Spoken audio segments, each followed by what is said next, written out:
Bom, gente, o verão está aí e nos últimos programas a gente falou muito bem sobre como cuidar do nosso corpo, da nossa pele, do nosso cabelo, mas tem algo fundamental que a gente precisa se atentar se a gente quiser realmente estar de bem com a nossa pele, com a nossa alma. O que é, hein, gente? Hoje eu quero conversar com vocês sobre a importância da gente manter um equilíbrio físico, emocional, mental, porque só assim para a gente poder realmente se empoderar e enfrentar o ano que vai começar, enfrentar novos desafios. E para isso, eu convidei aqui a Daniela, que é psicóloga, e convidei a Maê, que é professora de yoga há muito tempo, né, Maê? E a gente vai fazer um debate bem interessante. Eu tenho certeza que vocês vão gostar do que a gente vai conversar aqui hoje, né, meninas? Hoje vocês notam que as pessoas estão mais aceleradas? Assim, eu vejo, hoje parece que a gente vive um ritmo tão alucinado. De repente já é Natal de novo, já é Réveillon de novo, o tempo passa muito rápido. E aí? Parece que às vezes a gente para até de olhar pra gente mesmo, não é? E é verdade, a gente não consegue, muitas vezes, ter esse olhar do que nós desejamos, do que nós buscamos, porque a rotina, ela nos impulsiona para essa correria, né? Mas a gente vai só girando a roda, né? E vamos fazendo o próximo compromisso, o próximo...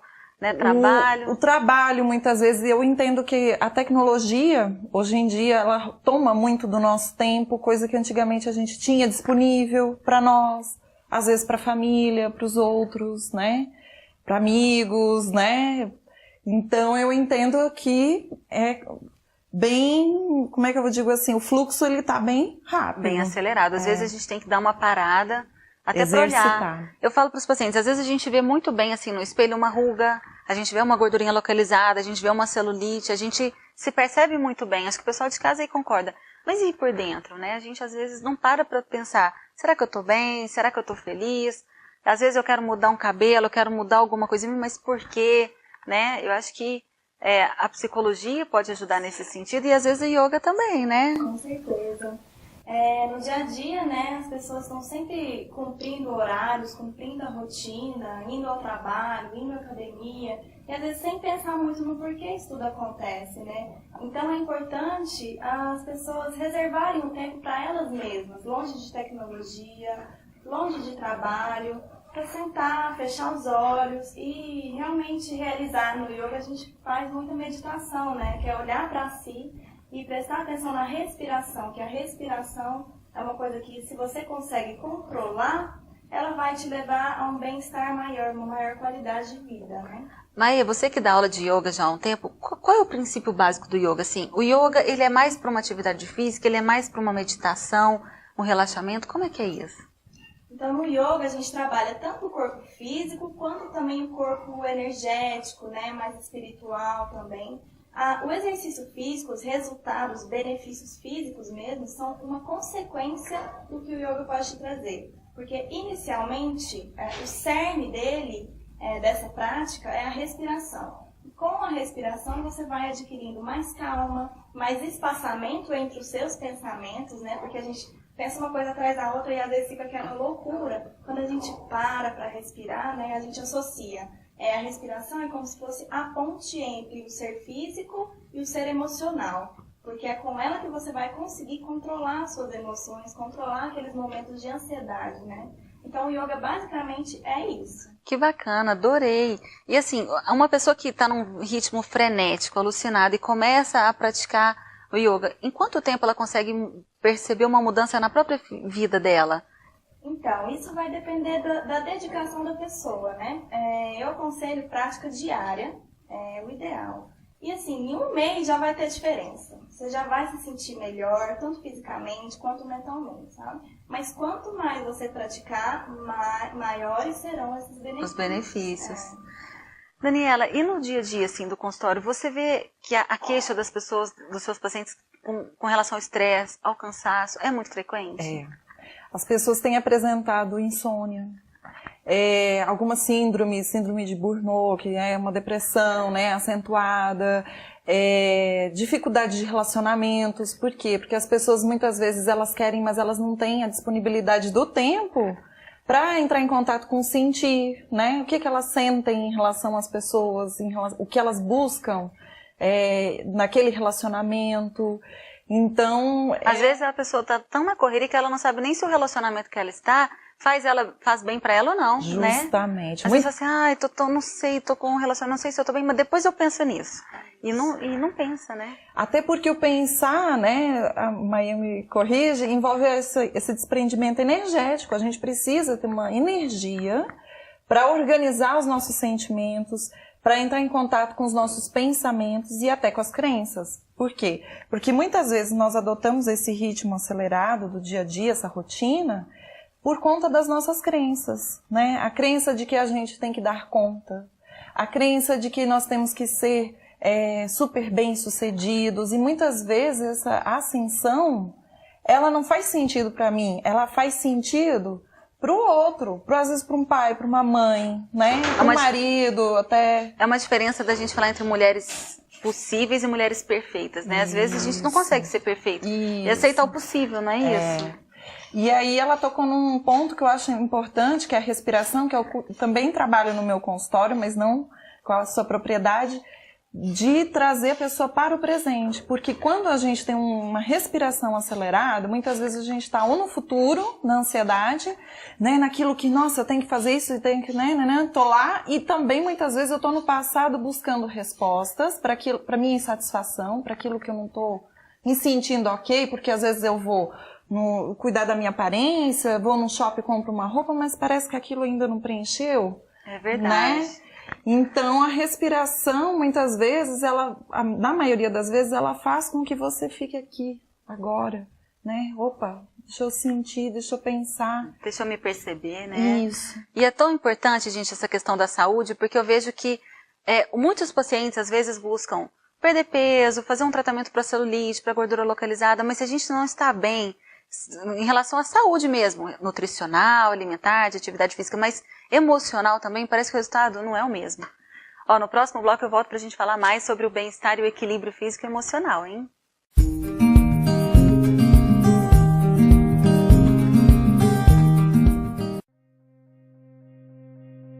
A fotografia é muito mais do que uma simples imagem.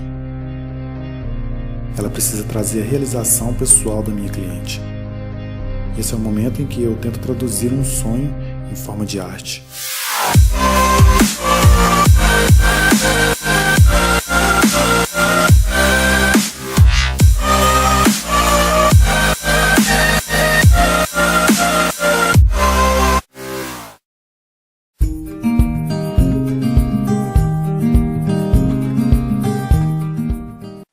Hoje aqui no programa a gente está falando sobre a importância da gente alcançar um equilíbrio físico, emocional, mental, para a gente poder ser mais feliz, para a gente poder viver o verão, o inverno, a primavera, ou seja, o ano inteiro de bem com a gente mesmo. E hoje tem uma história muito mais comum para a gente ver aí do que parece, viu?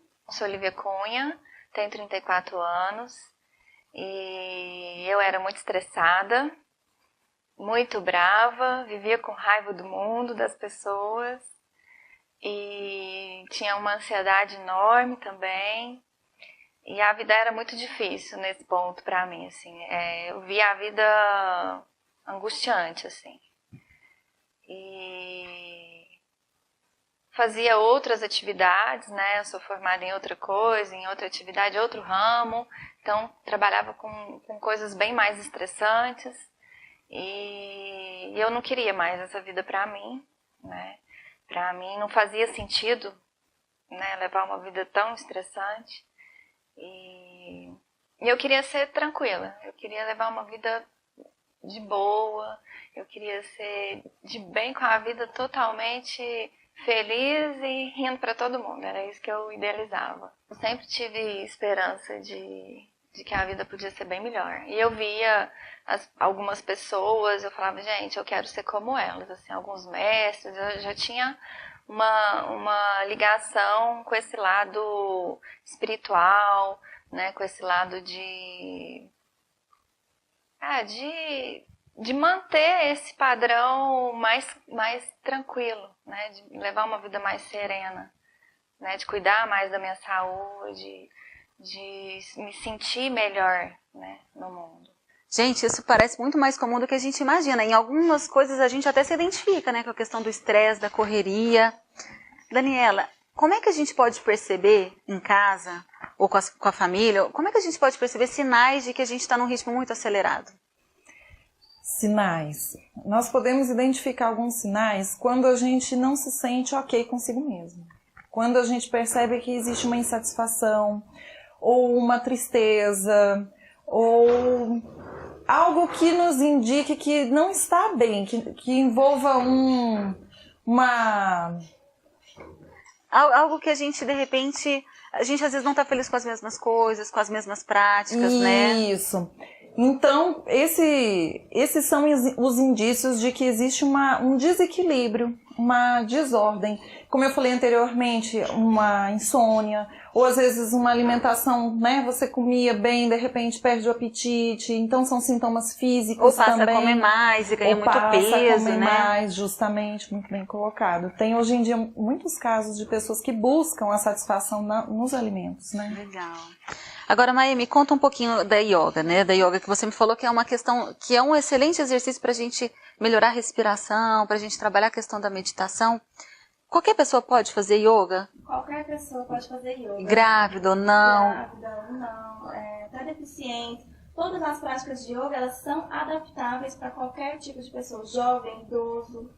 O que acontece? Principalmente assim, nesse exemplo que a gente está vendo aqui hoje. Muitas pessoas, elas trabalham no escritório sentadas numa cadeira quadrada, né? Depois ficam lá no computador quadrado, aí vão pro carro delas quadrado, dormir na cama quadrada e fica aquele negócio assim, contido, uma vida contida, né? E não tem aquele momento de extravasar, de respirar, de sentir realmente o que está acontecendo no corpo, né? E nas emoções, nos sentimentos. E o yoga, ele propõe que você saia dessa caixinha, que você se alongue, que você respire, que você tome consciência até de músculos do seu corpo que você nem sabia que existia, até de sentimentos que você tem que você nunca tinha prestado atenção. E aí, com isso, você levando a atenção para isso, automaticamente vai levar à diminuição do seu sofrimento, e com a diminuição do sofrimento, vai surgir o aumento da sua felicidade. Eu já fiquei com vontade de fazer. Já fiquei doidinha para fazer. Me fala uma coisa. Você me falou que, às vezes, a mudança física ela vem como uma consequência, né? Mas, por exemplo, hoje a gente sabe que a gente tem que fazer uma atividade física, a gente tem que procurar ter um tônus muscular para poder ter uma qualidade de vida. O yoga é uma atividade suficiente? Ou a pessoa, às vezes, tem que complementar com uma musculação ou algum outro tipo de fortalecimento? Então, depende da linha de yoga. Eu, particularmente, sou professora de uma linha chamada Ashtanga Vinyasa Yoga. É uma prática bastante voltada para o corpo, porque através do corpo você atinge os outros níveis energéticos também. Esse é o princípio dessa prática. Então, essa linha dá pra gente ter um corpo malhado, mais firme e ainda trabalhar... Dá sim, com dedicação, né? Com certeza, ela... Não é que substitui, mas é um ótimo... É uma ótima alternativa, né? Alternativa. Gente, hoje a gente fala muito aí sobre a questão do empoderamento da mulher ou das pessoas para a gente enfrentar a vida, os desafios, seja fazer uma dieta e perder muito peso, seja enfrentar um relacionamento que está ruim, ou começar um novo, ou um trabalho novo. O que vocês acham que é mais importante para a gente se empoderar, para a gente se sentir... Bem, eu sou dermatologista, eu vou puxar a sardinha pro meu lado, né? Eu vou falar que diminuir as rugas, ter uma pele bonita, se olhar no espelho e se achar bonito, isso já é um passo importante. Mas eu acredito que tem outras coisas também importantes, né? Sim. O que eu percebo das pessoas é que elas não se apropriam das qualidades, do potencial que elas possuem. Justamente pela falta de tempo, né? Pela reprodução, né? Que ela falou da caixinha, todo dia ali cumprindo aquele mesmo roteiro. Elas não percebem muitas vezes uma criatividade, uma ousadia, né? E aí, através até do processo terapêutico, ela percebe, identifica e se apropria. E isso faz com que ela se aproprie, se encoraje e se sinta forte para se submeter a novos desafios, coisas que às vezes ela colocou lá na gavetinha, né, e deixou para um outro momento, né, e aí esse momento chegou, né. Às vezes a gente acha que nunca está pronto, não, mas uma hora eu vou fazer isso. Postergando. A gente adia tantas coisas, né, a gente adia uma reflexão, uma tomada de decisão, e acho que com o ano chegando aí, é uma hora boa da gente refletir sobre isso, com né, certeza. não adiar as coisas. E eu achei interessante que o meu consultório ele dá uma movimentada mais pro fim do ano, por conta disso, porque as pessoas fazem um plano para o ano, aí vai chegando o fim do ano, elas vão olhar, vão fazer o checklist, e aí, nossa, né, muitas coisas ficaram pendentes, né, e aí, para não fechar o ano com essas pendências, elas buscam, né, esse equilíbrio, buscam resgatar esse potencial. Eu acredito que o bem-estar, ele está na aparência, ele está no exercício, ele está no conjunto. E se sentir bem para poder enfrentar o que for. Isso. Né?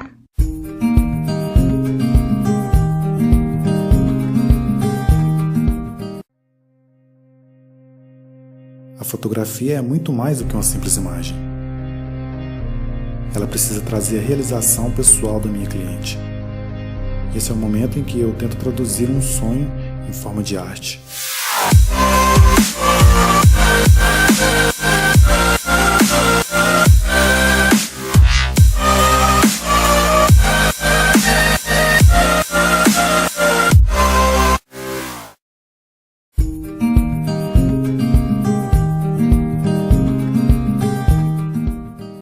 Gente, hoje aqui a gente está falando sobre a importância da gente buscar um equilíbrio físico, mental, emocional. E para isso, até a Maia já contou aqui pra gente que meditar é um mecanismo interessante também. Vamos dar uma olhada? Primeira coisa que a gente tem que ter em mente, a gente tem que pensar no seguinte: a prática da meditação é extremamente possível para mim, dentro da minha realidade. A partir do momento em que eu coloco essa consciência de que é possível, vai ficar mais fácil, porque normalmente a gente tem um mito, né, de que meditação é só para budistas, é só para quem faz práticas como tai chi, como yoga. E a gente precisa desmistificar esse conceito, esse mito de que a meditação é para poucos. Então, a primeira coisa que eu preciso ter em mente é essa possibilidade, senão eu não consigo fazer nada, né? Então, a primeira coisa, eu preciso pensar na meditação no sentido de que o que é mais próximo de mim hoje, para eu conseguir fazer o ato da meditação funcionar no meu dia a dia. Então eu penso no meu corpo. O meu corpo é a coisa mais próxima que eu tenho em mim nesse momento. Eu posso estar em qualquer lugar, a única coisa que eu tenho, o meu corpo. A partir desse momento eu começo a tomar consciência de que o meu corpo é um instrumento para que eu possa desidentificar os meus pensamentos, desidentificar com os fluxos dos meus pensamentos para poder ancorar no aqui e no agora. Como que eu faço isso? A dica mais simples e a dica mais fácil seria começar a prestar atenção no que o corpo está te dizendo. Então, às vezes eu estou muito nervosa. O que acontece quando eu estou muito nervosa? Quais são os sintomas que aparecem? Meu coração acelera, às vezes eu fico com tremedeira, às vezes minha cabeça começa a doer. Então, o corpo está te dizendo, você está num nível muito acentuado de estresse.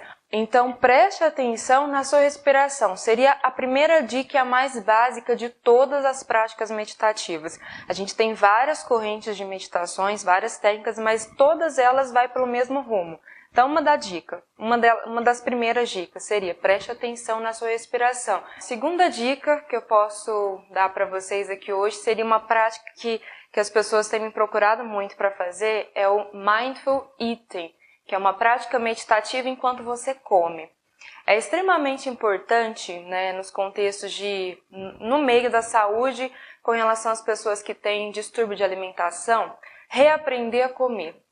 Então, uma prática que seria bem interessante é a gente começar a prestar atenção aos nossos impulsos, ao que a gente está colocando no prato.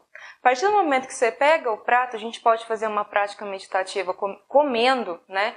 Ou a partir do momento que eu vou começar a fazer a alimentação, observando cada coisa que eu coloco no meu prato. Isso de forma consciente, tá? Eu não vou escolher uma coisa automática, porque o que é mais difícil para a gente hoje é sair do piloto automático. E a meditação traz esse ensinamento para a gente, que seria sair desse piloto automático. Por que todo dia eu tenho que comer arroz com feijão? Por que todo dia eu tenho que comer arroz, feijão, todo mundo come carne, né? A grande maioria, eu sou vegetariano, mas a grande maioria come carne, né? Por que todos os dias eu coloco arroz, feijão em cima de alguns alimentos? Então, olhar as situações acontecendo de uma forma menos automática. E comer, o ato da alimentação pode também ser assim. Eu posso comer de forma atenta e consciente a forma que eu coloco no prato, as texturas, a partir do momento que eu começo a mastigar, eu posso observar as cores, né, que eu estou colocando no meu prato, aquele arsenal de possibilidades que tem no meu prato, e tudo isso para eu comer e poder praticar a meditação de uma forma muito simples, muito prática, de forma informal. Então, a gente pode praticar mindfulness ou meditação, mais conhecida como consciência plena, dessas formas. Eu posso praticar, né, que seria uma terceira dica, a prática dessa mesma meditação andando, caminhando. E a maioria das pessoas se esquece que o corpo é o nosso instrumento, né? Como é que eu estou andando? Tem gente que sofre de dor na coluna, na lombar, porque não sabe como senta, não sabe como se porta, não sabe como se levanta, não sabe como está colocando a postura. Então, a partir do momento que eu sento e eu estou aqui conversando com vocês, que eu coloco os meus pés no chão, eu ancoro a minha atenção. Aonde está direcionado? Aqui, nesse momento, eu estou com a atenção dividida, porque eu estou processando conteúdo, falando e prestando atenção no meu pé, que é a primeira âncora do meu corpo. Então, caminhar com consciência plena da postura corporal é outra prática extremamente importante para a correção de postura, para alinhamento do corpo. Pesquisas demonstram que a partir do momento que a gente toma consciência do corpo, através das condutas meditativas, seja exercício físico, seja da meditação, a gente coloca o nosso corpo, né, totalmente unificado e equilibrado com a postura correta, os índices de depressão e de tristeza crônica diminuem pelo simples fato de prestar atenção na postura corporal. Gente, que bacana, né? A gente poder ver o potencial de uma meditação para a gente cuidar mais ainda do nosso equilíbrio. O que eu posso falar para vocês é o seguinte, para a gente estar bem com a gente mesmo, para a gente enfrentar o bem humano, acho que a gente tem que casar um pouco de tudo. Quando a gente cuida da gente, quando a gente come bem, quando a gente faz o exercício físico, quando a gente olha para o nosso lado emocional, quando a gente vê o que faz bem e o que faz mal e dá um jeito de eliminar aquilo que não está legal na nossa vida, a gente vai se empoderando, a gente sente que é capaz de muito além daquilo que a gente pode imaginar. E é claro que as rugas, as manchas, elas trazem um pouco das nossas histórias e quando incomoda a gente tem sim que tratar, a gente tem que se sentir mais bonito porque também é uma maneira da gente se encorajar. Mas eu espero que com essa conversa aqui que a gente teve hoje, vocês tenham um novo ano muito melhor, com novos desafios e que vocês consigam ultrapassar esses desafios muito mais poderosas, muito mais bonitas, com autoestima lá em cima, em equilíbrio, né? Isso aí. Gente, adorei, obrigada, mãe, adorei te conhecer. Eu fiquei morrendo de vontade de fazer yoga, viu? Vou marcar uma aula. Obrigada, Daniela, Obrigada, foi ótimo, você. viu? Gente, obrigada a vocês. Até o ano que vem. Fiquem com Deus e até lá.